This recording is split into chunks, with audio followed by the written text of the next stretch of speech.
нарийн амар амгалан ялтгыг чухлыг шударгаар шуурхай өргөн нараатай Оргил цаг мэдээллийн хөтөлбөрийн 21 цагийн мэдээ эхэлж байна.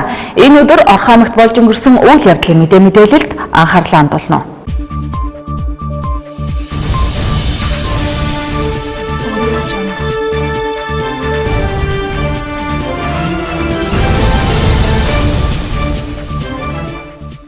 Нэгээс 5 жил ажиллаж буй залуу багшаа дэмжих нь сайн багшийг хөгжүүлэх үндэс суурь юм а. Тиймээс залуу багшийн мэргэжил ур чадварыг системтэйгээр дээшлүүлэх бие залуу багш сургалтыг засаг даргын тамгын газрын нийгмийн бодлогын хэлтс боловсрол соёл урлагийн газар боловсролын хамтын ажиллагааны нийгэмлэг хамтран хэрэгжүүлсэн юм а. Дэлгэрэнгүй мэдээллийг хүлээн авч үзнэ үү?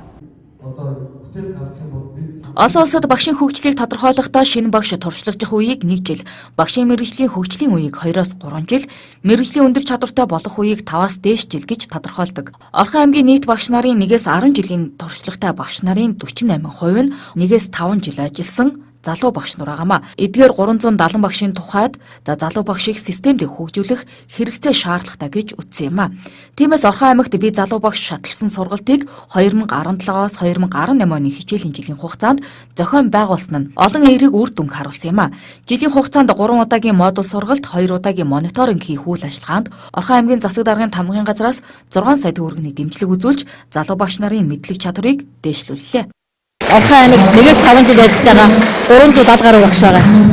Энээс бид нар мэргэжил сургуулийн үйлдвэрлэлийн төв, ерөнхий боловсролын сургууль өмнөх боловсролоосоо ингээд 100 багшийг сонгож аваад тэгээ үндсэндээ тасралтгүй одоо яваад өнөөдөр тайлангаа хамгаалж байгаа гэсэн. 100 залуу багш хөтөлбөрт хамрагснараа маш манай залуучууд нь ямарсан өөртөө итгэлтэй тэгээ зөв харилцаа хандлагатай ер нь бол бүхэл нөгөө суралцах үйл ажиллагаа маань маш их дэмжигдсэн. Одоо хүүхдүүд болон эцэг эх багш нарт сайн сайхан зан чанарыг хөгжүүлэх, төлөвшүүлэх эдгээр сургалтуудыг түгээн дэлгэрүүлж ажиллаад одоо сайн үйлсийн аян бас 9 цэцэрлэгийнхаа одоо 300 гаруй хүүхдүүдэд одоо 810 мянган төгрөгийн тоглоом хэрэглэгдэхүүнээр бид нар бас сайн үйлсийн аян бас зохион байгуулсан байгаа. Энэ сургалтанд хамрагдсанаар бол бид нар цаашид одоо ирээдүйн хүүхдүүдийг одоо сайн сайхан зан чанарыг төлөвшүүлэх, бүтээл сэтгэлгээг хөгжүүлэх идэвхтэй одоо Монгол одоо сайн сайхан иргэн төлөвшүүлэхэд бид нарт одоо энэ сургалтын зорилго оршиж байна. Их олон өөрчлөлтийг одоо өөрөөсөө эхэллээ гэж бодож байгаа. Тэгэхээр энэ сургалтнаас одоо би одоо эцэгтэй ажиллах, хүүхдүүдтэйгээ ажиллах, хамт олонтойгоо ажиллах харилцаа хандлага маань одоо өөрчлөгдсөн байгаа. Давуу тал бол маш их байна залуучуудад. Яагаад их юм ихлээр бид нар магадгүй энэ сургалтанд суугаагүй бол 10 жилийн дараа энэ сургалтанд суусантай адилхан ур чадвар эзэмших юм шиг надад санагдсан. Тэгээд эдгээр чинь сургалтаа явуулж байгаа зүгээр нэг явуулаад лекц уншаад орхих биш.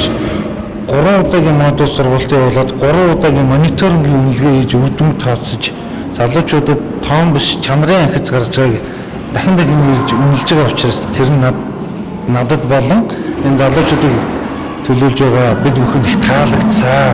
Хөтөлбөрт ерөнхий боловсролын сургуулийн өмнөх боловсролын байгууллага мэргэжил сургалт үйлдвэрлэлийн төвийн 100 залуу багш хамрагдаж 2018 оны 5 дугаар сарын 7-нд 10 багш үзүүлэх хичээл зааж нийт сургалт үйл ажиллагааны явцад хийж хэрэгжүүлсэн ажлын үр дүнгээр 4 байр шалгаруулан хэлэлцүүлэг хийлээ. Нэгдүгээр байр эзэлсэн залуу багш нарын багийг Орхон аймгийн засаг даргын тамгын газраас бусад улс оронд туршлага судлуулах эрхээр шагнасан юм а. Сонирхолтой манай сургуулийн өмнөх багш нарын баг хамт олон бол одоо энэ 100 залуу багш нараас төрүүлж одоо 1-р байрын шагналыг авлаа. За энэ хүү шагналаар бол манай төрүүлсэн баг хамт олон бол аймгийн сэтэргийн одоо захирамжаар одоо гадаадд аялах эрхийн бичгээр шагнаж байгаа. Энэ багш нар маань бас одоо өөрсдийнхөө ижил төстэй туршлагыг бас судлаад их юм өрн боломж байгаа. Ер нь Монгол улсын хэмжээнд одоо анхны хэрэгжүүлж байгаа, аймагуудаас анхны хэрэгжүүлж байгаа багшны төлбөрийн маань үр дүн нэг одоо хэсэг нь инээ. Орхон аймагт хэрэгцсэн энэ хөтөлбөр өстө гайхамшигтай хэрэгжлээ гэж хэлмээр байна. Учир нь манай Орхон аймгийн багш нар үнэхээр бас эрч хүчтэй, хийж бүтээх бас юм хүсэл эрмэлзэлтэй сайхан багш нартай бид нар хагас жилийн хугацаанд хамтарч ажиллаа. Тэгэхээр мэдээч эерэг одоо чанартай боловсролыг бий болгохын тулд хамгийн түрүүнд бид нар багшаа чадваржуулах ёстой. Тэгээ энэ дээр манай Орхон аймгийн удирдлагууд маань, төрийн байгууллагууд маань хамтарч түүчээ болж ажиллаж байгаад бас маш их баяртай байна. Аймгийн засаг даргын үйл ажиллагааны хөтөлбөрийн хүрээнд салбар бүрт чиглэсэн олон дэд хөтөлбөрүүдийг хэрэгжүүлэн ажиллаж байна. Үүний нэг нь багш дэд хөтөлбөр юм. Өнгөрсөн 7 хоногт тус хөтөлбөрийн 2017 оны хэрэгжилтийн тайлангаа аймгийн иргэдийн төлөөлөгчдийн тэргүүлэгчдийн хуралд тайлансан бөгөөд за 2017 онд хөтөлбөрийг хэрэгжүүлэхэд 127 сая төгрөгийг төсөвлөн үйл ажиллагааны хэрэгжилт 91.3% биелсэн гэж дүгнсэн юм а. Нөөтийн урамшууллын систем нэвтэрж эхлээд 2 жилийн хугацааг үзэж байгаач өнөөдөр томоохон худалдааны төв төвлөрсөн захууд баримт хэвлэж өгөхгүй байх тохиолдол их байна. Тиймээс Орхон аймгийн татрын хилцээс томоохон худалдааны төвүүд дээр нээлттэй хаалганы өдөрлөг зохион байгуулж хяналт шалгалтыг зохион хийлээ. Мөн худалдаа эрхлэгчийн санал бодлыг сонссон бөгөөд харилцан адилгүй байр сууриа илэрхийлж байсан юм. Татвар төлөгчдийн өдрүүд яг одоо Орхон аймагт үргэлжилж байна. За энэ өдрийг огтон олон төрлийн арга хэмжээ зохион байгуулж байгаагийн нэг нь томоохон худалдааны төвийн худалдаа эрхлэгчтэй уулзалт зохион байгуулах юм. Уг уулзалтаар баримт, за нэмэгцүүртийн албан татварын суглааны баримт хэвлэж өгдөггүй томоохон худалдааны төвийн худалдаа эрхлэгчдийг нэмэгцүүртийн албан татварын баримт хэвлэж өгөх боломж болцоогоор хангах. За мөн тэднээс гарч байгаа санаачлагыг за дээд холбогдох албаны хүмүүст уламжлах зэрэг ажлууд багтаж байгаа юм. Тэгвэл яг өнөөдөр татрын хилцээ одоо улсын байцаагч Тэдний гар усны худалдааны төвийн худалдагч нартай уулзах хууль сурталчлах ажлаа зохион байгуулж байна. За мэдээж худалдаа эрхлэгчдийн зүгээс холбогдох санал хүсэлтэд тавьж байна. Наадтайгаа уулзсан. Тэгээд та нар өөрсдөө ус машин хөвнөр гаргаж байна. Тий, өөрсдөө хөвнөр гаргана. Та нар бизнес эрхлэгчдээ татрын албан та нар бүртгүүлсэн байгаа шүү дээ, тий. За тэрийг та нөхрөөсөө асуугаарай. Бүртгүүлсэн үү бизнес эрхлэгчээр код авсан уу? Татрын албан дээр очиж та нар бизнес эрхлэгчээр код авсан. Тийм, тэгээд та нар бид нар хахад нэг код явуулсан. Тийм, тэрнээр и баримт руугаа нийлээд тэгээд та нар хэрэгжлээ баримт авах гэж заяа. Энэ баримт руу тэр кодоор ирэх. Тэгээд тэр албанаас авсан баримтаараа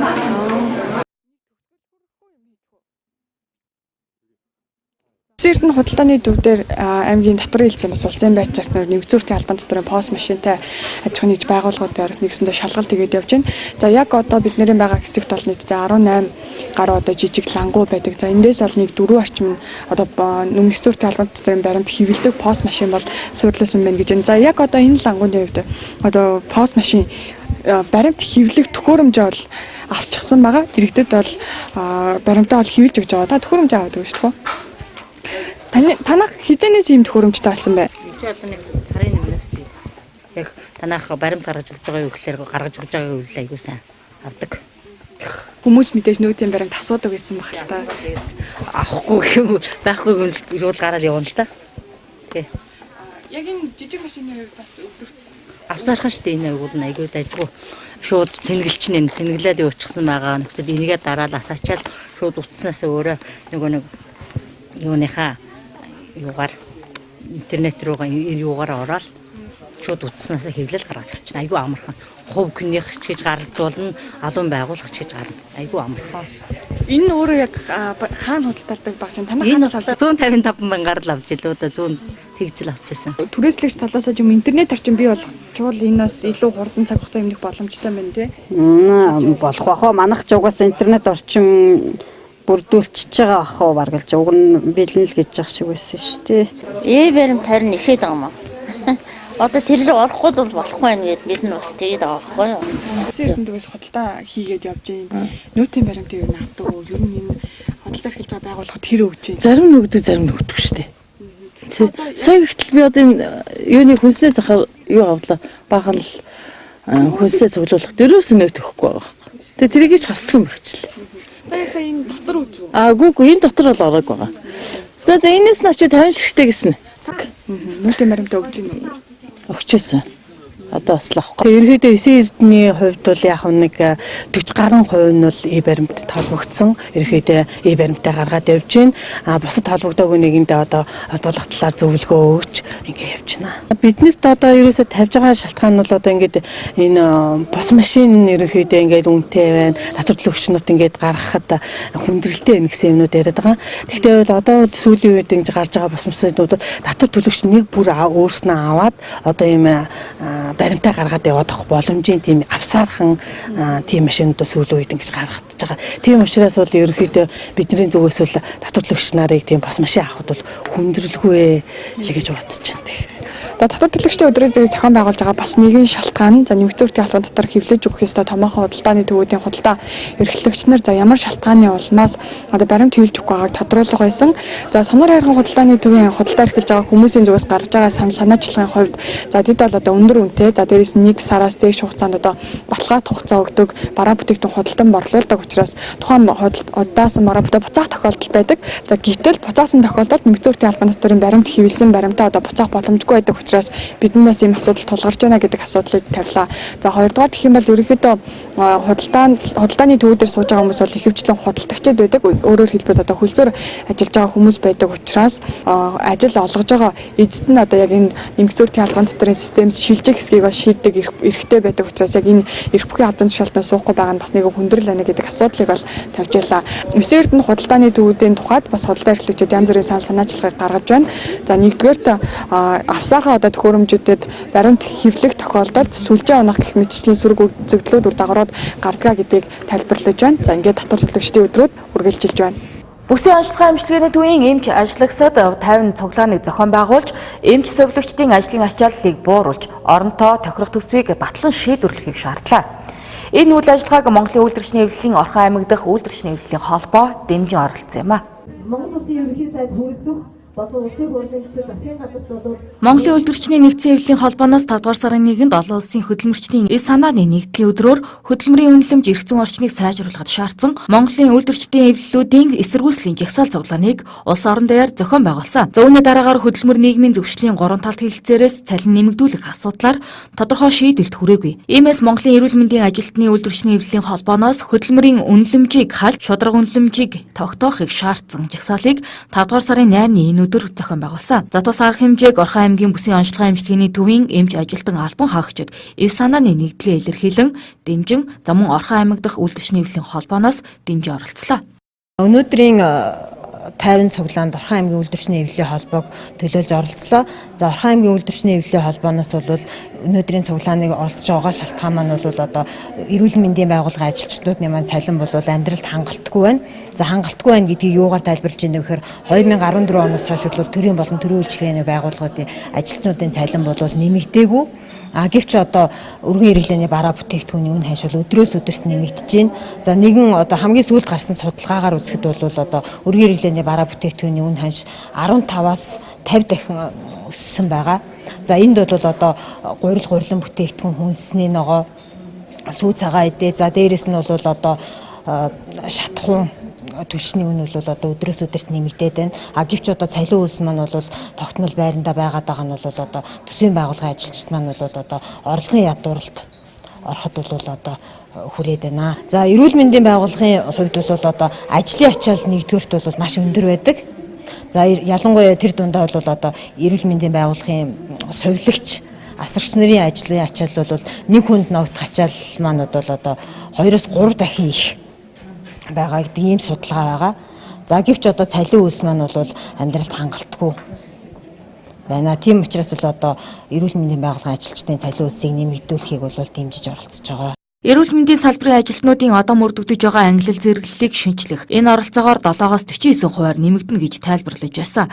2018 онд үе шаттайгаар нэмэгдүүлэхээр тохиролцсон боловч одоо 2019 онд болгож хойшлуулсан. Мөн эрүүл мэндийн салбарын ажилтнуудын цалин хөлсийг 50%-аас доошгүй хувиар нэмэгдүүлэх саналыг улсын 3 талт хэлэлцээрт 1-р улиралд хүргүүлнэ гэсэн боловч хүргүүлээгүй. За үр дүнгийн мөнгөн урамшууллыг улирлаараа 45% байсныг 60%-д хүргэх шаардлага өгсөн бөгөөд за үүнийг мөн 1-р багтаан шийдвэрлэн гэсэн боловч хэрэгжүүлээгүй байна. Тиймээс эрүүл мэндийн салбарын ажилтан албан хаагчид Монгол Улсын их хурлд 5 заалт бүхий шаардлагыг хүргүүлнэ гэлээ.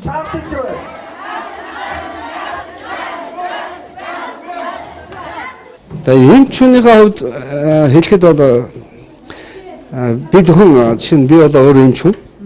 Би бол ард түмнийхэн төлөө ард түмнийхэн эрүүл энхийн төлөө одоо ажиллана гэсэн тангараг өргөсөн.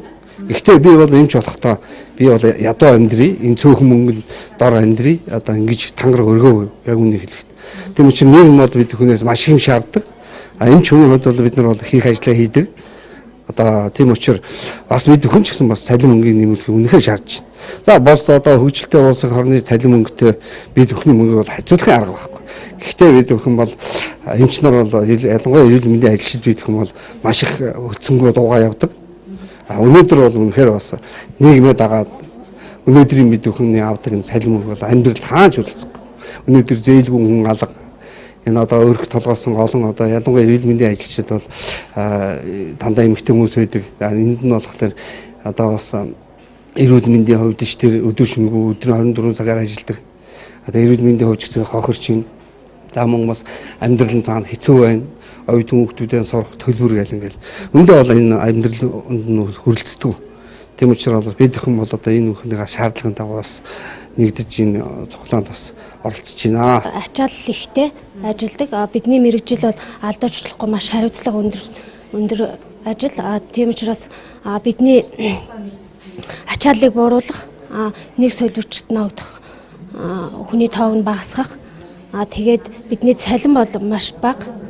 Цалин бол хаанаач хүрэлцдэг. Тиймээс бидний цалин нэмэгдүүлэхийг шаардж байна. Би 466 мянган төгрөгийн цалинтай. Тэгээ банкны зээлтэй. За би бол залуу. Би хөрөг хүүхдтэй би их нэртэйгээ би бол залуу. Одоо л амьдрал манд өнгөж эхэлж байгаа. Тэгээ энэ цалин маань бол ирээдүйд хүүхд маань том болоод ирнэ, их сургуульд орно. Ирээдүйд энэ цалин бол амьдралтай хүрэхгүй. Өрнөөс өрнөө оронд л бас амьдрна. Болохоор бас ажил мэргэжлийн хувьд бол бас ирээдүйд солих тий өөрийнхөө мэргэжлээ сухрах тийм үеих тохиолдол. Эдгээр шаардлагыг ажлын 3 хоногт багтаан шийдвэрлэж 2018 оны 5 дугаар сарын 11-ний дотор ирүүлнэ. За шаардлагад дурдгдсан асуудлыг шийдвэрлээгүй тохиолдолд хуулиар олгогдсон эрхийн дагуу хамтын маргаан үүсгэх шийдвэр гарсан тул цаашид үр дүн гарах хүртэл ажил хаялт зохион байгуулахаа мэдгдсэн юм а. Бүх насны хүмүүс сонсдог дуртай урлаг бол хүүхдийн найралтуу юм. Энэ утгаараа иргэдийн төлөөлөгчдийн хурлын дарга Пүрэв лавгийн санаачилсан хүүхдийн найралтууны эрдэнэс чуулгыг өнгөрсөн оны энэ өдөр үйл ажиллагааг эхлүүлж байсан юм а.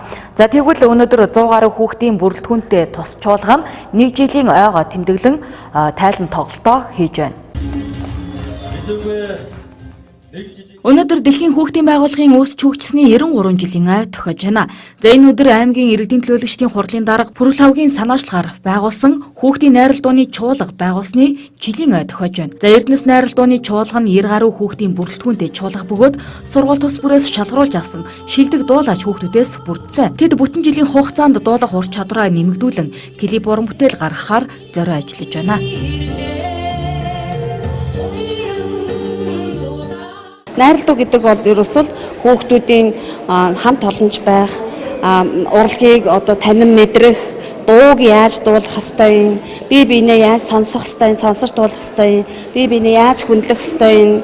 Тэгээ байшингаар бол ерөөсөл хүний хамгийн хундам нь бол найралтуу гэж би үздэг байхгүй юу. Тэгээд дуулж сурснараа хүн цаашаа хөгжим сорно тийм ээ, бүжиглэж сорно. Гэх мэтэр урлагийн бүхэл төрлүүдэд салаалаад явах боломжтой. Найралтуу бол ерөөсөө хүүхдүүдийг хамгийн их төвчээр суулгадаг. Яг гэхээр тэр олон 100 хүүхэд дотор нэг хүүхэд ярих байдаг байхгүй юу. Тийм учраас бүгдээрээ 100-уулаа нэг л хүшигт дуулах хэрэгтэй.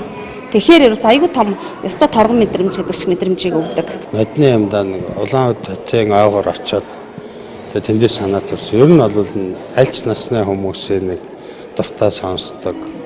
Энэ сайхан цоглог энэ бол энэ хүүхдийн найралтууд. Тэгээ Эрдэнэт манай Орхон аймаг Эрдэнэт хот маань бол хайцангуй хүн ам төвлөрсөн ийм хот байдаг. Тэгээд нөгөө сургууль дээр хүүхдүүд хэд хэдээрээ ингээд харчихсан багш-багштар бэлдээ. Тэгэхээр ер нь бол одоо манай монголчууд бүгд мэдэн шүү дээ. Улаанбаатар чуулга гэдэг хүүхдийн найралтууны чуулга багасаа ороод тэгэл төгсгöd явах нь яваад ингээд үргэлжлээд байж ийм нэг чуулгатай болох нь зүйтэй маа гэдэг энэ. Тэгээд нодон бол анхны хөрөнгөөр бол яг санаачилж байгуулад ингээд техникийн ээлжинд 90 хүүхэдтэй чуулга маань байгуулагдсан. За энэ жилийн хувьд бол төсвөөс яг энэ чуулгынхаа хүүхдүүдийн хувцас нарыг солих тэгээ багш нарын зардал дээрээс нь ойр зургийн хөгжмийн хэрэгсэлд бол 18.6 сая төгрөг гаргасан байгаа. Тэгээд одоо хүүхдүүд маань анхныхаа бас тоглолтыг хийх гэж байна. За дээрэс нь манай Горняк чуулгын 2 дуучин байгаа шүү дээ. Нямсрын Дагема 2 маань Эрдэнэт хотын тухай шинэ уран бүтээл хийх гэж байгаа. Энийг бас манай хүүхдүүдтэй, чуулгын хүүхдүүдтэй хамтарч хийгээч. Тэгээд энэний юуг нь клипийн зардлыг гаргаад тодорхой дэмжлэг гэдэг энэ мөн 5 сая төгрөг гаргаж байгаа. Тэгээ ер нь бол яг энэ хүүхдүүд одоо юм сонирхчлаа л да шийдлэх ухаан хөгжсөн. Тэгтээ яг энэ дуу тэгээд тэрэн дундаа найрал дуу гэдэг бол бас хүүхдүүдийн хүмүүжил тэгээд цааштай ер нь энэ хүүхдүүд чуулгад орсон хүүхдүүд бол их урамтай хөөрхөн байгаа. Тэгээд энэ маань Эрдэнэтийн хүүхдүүдийн чуулга найрал дууны чуулга болоод улам ихчээд ингээд явах байхаа гэж итгэж байгаад энийг зорж байгаа. Хүүхдийн найрал дууны чуулга байгуулах энэхүү ажил нь мэдлэг суурилсан Эрдэнэт хөтөлбөрийн хэрэгжүүлэх ажлын хүрээнд хийж буй ажил бөгөөд энэ удаагийн хурлын байгууллагын бүрэн эрхийн хугацаанд хүүхдийн сайн сайхны төлөө үргэлж дэмжин ажиллах болно гэдгээ холбогдох албанаас илэрхийлсэн юм а.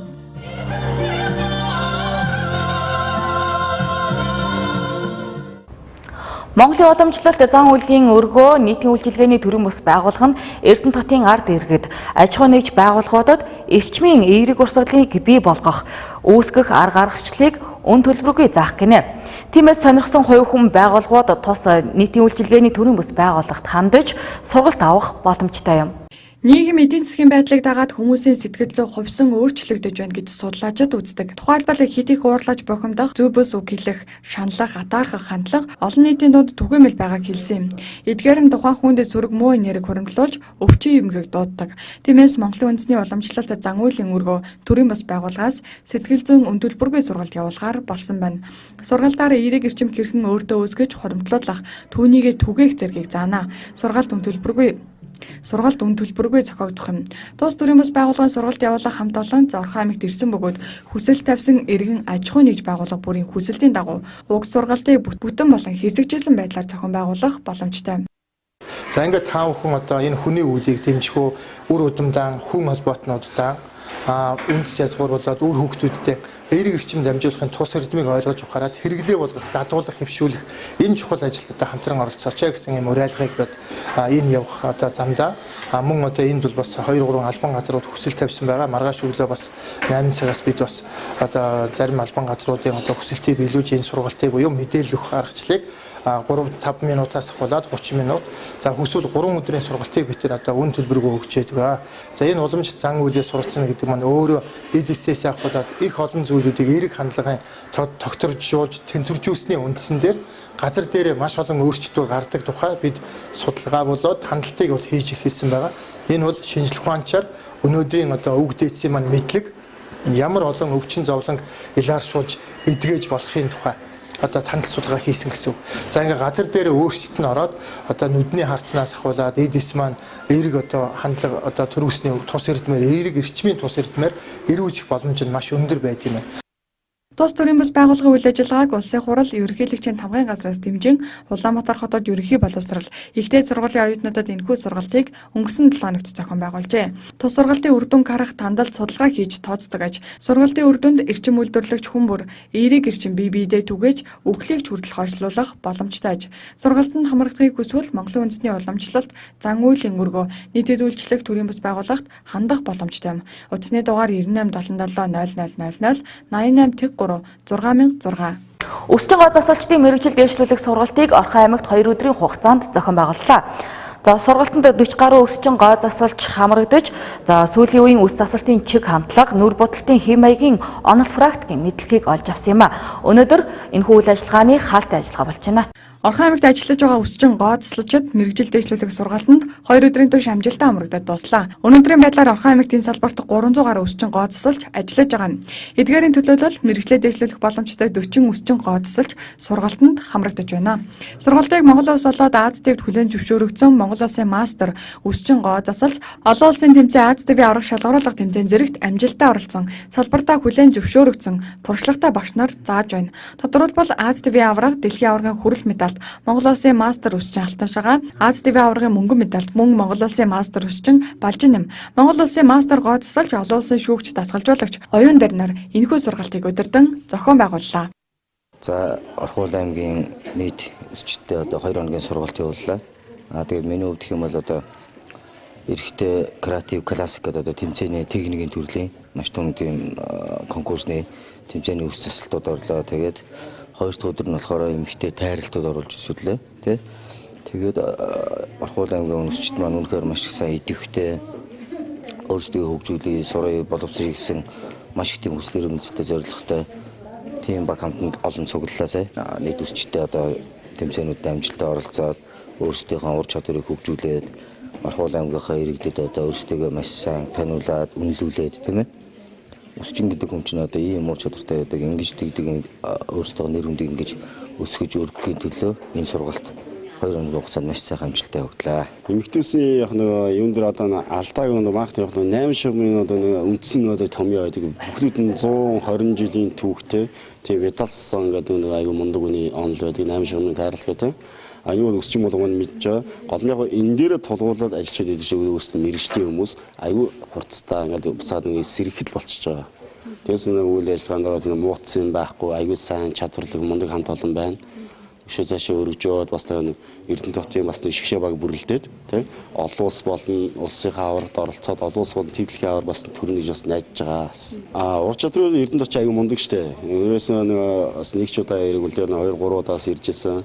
Эрдэнэ хотын маань аюу итгэвтэй бас өөрсдөөс ирмэлцэлтэй. Тэд сүүлийн үеийн нүүр бодолд хүмүүс засалт, иллэг барай, эрэгтэй эмэгтэй үс засалтын чиг хандлагыг Эрдэнэтийн өсчин гоо засалчдад заалаа. Энэхүү ур чадварыг 30 хоногийн дотор эзэмшдэг шахуу хуваараар 2 өдрийн турш сургалтанд хамрагдсанаар Эрдэнэтийн өсчин гоо засалчид мэрэгжлийн зэрэгээ дээшлүүлж байна. Одоо Эрдэнэт хотын тэргүүлэгч алтан дэлгүүрэгчтэй баярлж байна. Биднийг бас сурч хөгжих бидний мэрэгжлийн ур чадвар томьёог оруулж одоо дэлхийн хэмжээнд одоо Монгол улсынхаа нэрийг гаргаж одоо явдаг тэмцээн уралдаанд оролцдог дэлхийн чиг хандлагыг одоо бусад биднэрт одоо мэрэгжлийн хүмүүс бид нартаа зааж сургаж явж байгаа. Нөгөө өсчин одоо алтан шагаа балжин нямнартаа баярж талархснаа илэрхийлье. Одоо тэгээд саяны 2 хоногийн сургалтаар бол нэг дэлхийн бүр хэмжээнд одоо үзүүлдэг айгүй хүнд засал техникүүдийг биднэрт зааж өгч үзүүллээ. Тэрэнд маш их баярлж байна. Бидний одоо нэг 2 хоногийн сургалт бол маш их юм сурч авлаа гэж боддог. Энэ өдрийн сургалт бол дэлхийн аваргууд ирж зааж байгаа болохоор бас арай өгөөжтэй. Манай Эрдэнэтийн өсчтд бол өнөөдөр шинийг маш их хэрэглэж шинэ тайрал загвар саналтуудыг зөндөөх юм сурлаа. Би бол өөрөө бас мэрэгжил сургалт үйлдвэрлэлийн төвд багшилдаг. Хүүхдүүдээ аваад бас Монгол улсын мастер цолтоо тэг хүүхдүүдээ аваад бас жил бүгд алтан айж гэдэг тэмцээнд ордог. Манай хүүхдүүд саяас амжилттай оролцоод ирсэн. Одоо тэгээд энэ аймгийн аврагт энэ өсчтдээ манай сургуулийн хүүхдүүд бас оролцсон. Сая бас энэ сургалтанд би 2 өдөр хүүхдүүдтэй хамт суулаа. Хүүхдүүд маань маш их сурч мэдлээ. Буудалт, загварын тайралт, орчин үеийн сонгомол, креатив гэдэг бүх төрлийг өөрийнхөө мэддэг мэдлэгээ улам баттгаж энэ хүмүүсээр заалгаснараа маш их нарийн сэтгэмжтэй өсний нэг эс ширхэг бүртээ тулж ажиллавал яадгийг өсний нэг ширхэг үсийг янзлахад ямар их хүч хөдөлмөр зардгийг гэдгийг хүүхдүүдтэй бүр нарийн сайн шингээж ойлгуулж өгсөн гэж бодож байна. Маш их үр дүнтэй сургалт байна. Ийм сайхан үр дүнтэй сургалт зохион байгуулсанд одоо холбоонд маш их баярлж байна. Тэгээ оролцсон энэ өсчин гоо сайхамж стилистүүдтэй маш их баярлалаа. Эдгээр маань их идэвх зүтгэлтэй оролцлоо. Маш сайн үр дүнтэй гоё сургалт боллоо гэж бодож байна. Тэгээд ер нь энэ манай холбооноос зохион байгуулагч одоо хавар болдог уралдаан тэмцээн маань 15-нд болно. Энэний өмнө одоо ийм сургалт ирж байгаа биднэрт маш их завшаантай хэрэг боллоо гэж үзэж байгаа. Мөн энэхүү сургалтын бас нэгэн зорилго нь аймаг бус улсын тэмцээнд оролцогчдыг бэлтгэх юм. Энэ сарын 15-ны өдөр Орох аймгийн өсчин гоо засалчдын аврах шалгаруулах тэмцээн болох бол 18-нд Сэлэнг аймагт бүсийн аврах шалгаруулах тэмцээн болно. Үүнд Эрдэнэт хотын өсчин гоо засалчдын амжилтыг ахиулах нь мөн сургалтын бас нэгэн зорилго юм.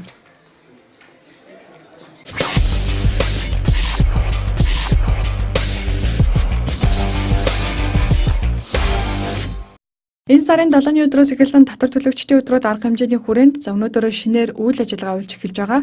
Хуулийн этгээдүүдийн төлөөлөлт, татварын хуулийн нэмэлт өөрчлөлт, мэдвэл зохих зүйл, нийтлэг гаргадаг алдаанаас гэрхүү урьдчилан сэргийлэх зэрэг сургалтуудыг орлоо. Ерөнхийдөө хуулийн этгээд ирэхгүй байгуулган байгуулагдсанаас хойш ажлын 14 өдрийн дотор харьяалах татварын албанд татвар төлөгчөөр бүртгүүлэх ба татварын алба хувийн хэрэгнээ татвар төлөгчийн гэрчлэгийг авдаг.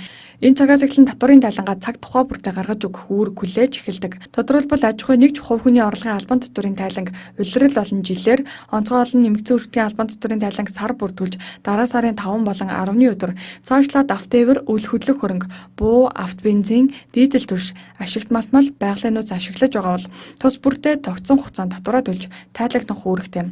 Эдгээр болоод дэлгэрэнгүй мэдээллийг татвар төлөгч хуулийн этгээдүүдийн төлөөлөлд хүргэж байна. За татвар төлөгч маань өөрөө хамгийн гол юу бол ерөөсөө аж ахуйн нэгж орлогын албан татвар, хувь хүний орлогын албан татвар гэсэн хоёр тайланг бол үндсэн тайлангуудад илгээгддэг. За тайлан гаргалтын явцад бол орлого маань өөрөө 50 сая хүрэх юм бол нэмэгдсэн үржигчдийн албан татвар төлөгчөөр бүртгүүлээд нэмэгдсэн урт албан татврын тайлан нэмэгдэж өгдөг байгаа. За үйл хөдлөх хөрөнгө худалдан авсан буюу үйл хөдлөх хөрөнгө өмчлөдөг хүмүүс маань үйл хөдлөх хөрөнгөний татврын тайлан явцдаа гаргаж өгнө. Мөн тээвэр хэрэгсэл эзэмшиж байгаа бол тээвэр хэрэгслийн тайлан гаргаж өгнө. Газар эзэмшигчлээтэй бол газрын төлбөрийн тайлан гаргаж өгнө гэсэн энэ явцын тулд ер нь бол төрлүүд маань өөрөө нэмэгдээд явдаг байгаа. За тэр нэмэгдэж байгаа тайлангууд маань одоо манад бүртгэгдсэний дараа аяндаа тэр хүмүүсийн маань цахимаар илгээддэг цахим тайлангийн мэдээлэлд маань таны илгээх ёстой тайлангууд ийм байна гэсэн энэ төрлүүд маань гарч ирдэг. За тэр төрлүүдийнхаа хүрээнд татвар төлөгчд маань өөрсдөө тайлангаа илгээдэг байгаа тоон гар усгийнхаа. Мөн шинээр хуулийн этгээд байгуулж татвар төлөх иргэдийн нийтлэг гаргаж байгаа алдаа нь үйл ажиллагаагаа тогтмол явуулдаггүй. Үйл ажиллагаа явуулаагүй хугацаанд татварын тайлан мэдээлэл тогтмол өгөх ёстойг мэдэхгүй байх явдал юм. Зүйн нь бол энэ хугацаанд орлого олоогүй ч гэсэн X тайлан гаргаж өгч нотлох ёстой байдаг байна. Тиймээс ийм алдаа гаргахгүй байх талаар мэдээлэл өгч заавар зөвлөгөөг танилцуулж байна. Чухлын шударгаар шуурхай өргөн нураатай оргил цаг мэдээллийн хөтөлбөрийн 21 цагийн мэдээ энд хүрээд өндөрлөж байна. Мэдээллийн төгсгөлд ус цагуур орчны шинжилгээний төвөөс ирүүлсэн хоногийн цаг агаар мэдээг хүлээн авч үзсэн үү? Баяртай.